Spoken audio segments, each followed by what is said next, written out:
Replace অপশনে press করলে আমাদের সামনে এরকম একটি অপশন আসবে। এখানে আমাদের ফার্স্ট যে অপশনটি রয়েছে ফাইন্ড হোয়াট, এই অপশনের কাজ হচ্ছে আমাদের এই পেজের মধ্যে যে লেখাগুলো রয়েছে এখান থেকে যদি কোনো একটি ওয়ার্ড বা কোনো একটি সেন্টেন্স বা কোনো একটি লেটারকে আমরা পরিবর্তন করতে চাই, সেক্ষেত্রে আমাদের এই রিপ্লেসের মাধ্যমে ওয়ার্ডগুলোকে পরিবর্তন করতে হবে।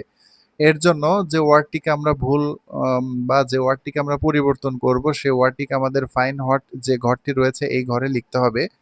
ধরুন আমি এখানে দিটিকে চেঞ্জ করব। দি লিখে আমরা দির পরিবর্তে যে ওয়ার্ডটিকে দিব সেটিকে আমাদের রিপ্লেস উইথ এই ঘরে লিখতে হবে।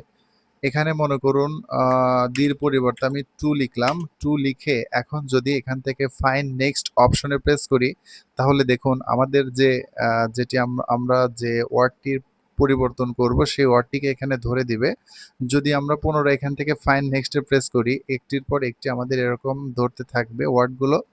এখানে যে অপশন আরো দুটি রয়েছে রিপ্লেস এবং রিপ্লেস অল। রিপ্লেস অপশনের কাজ হচ্ছে এখন যে দিটি আমাদের এখানে অ্যাক্টিভ রয়েছে বা সিলেক্ট রয়েছে, আমরা যদি এখান থেকে রিপ্লেস অপশনে প্রেস করি তাহলে কিন্তু আমাদের শুধু এই দিটা চেঞ্জ হয়ে যাবে। এখান থেকে রিপ্লেসে প্রেস করলাম, দেখুন আমাদের শুধু একটি দি চেঞ্জ হয়ে এখানে টু হলো।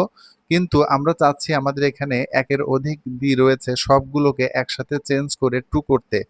তার জন্য আমাদের এখানে রিপ্লেস অল যে অপশনটি রয়েছে এখানে প্রেস করলেই আমাদের যতগুলো এই পেজের মধ্যে দি রয়েছে প্রত্যেকটি চেঞ্জ হয়ে টু হয়ে যাবে। রিপ্লেস অলে প্রেস করার সাথে সাথে দেখুন আমাদের এখানে প্রতিটি দি চেঞ্জ হয়ে এখানে টু হয়ে গিয়েছে। এটি হচ্ছে রিপ্লেস অপশনের কাজ।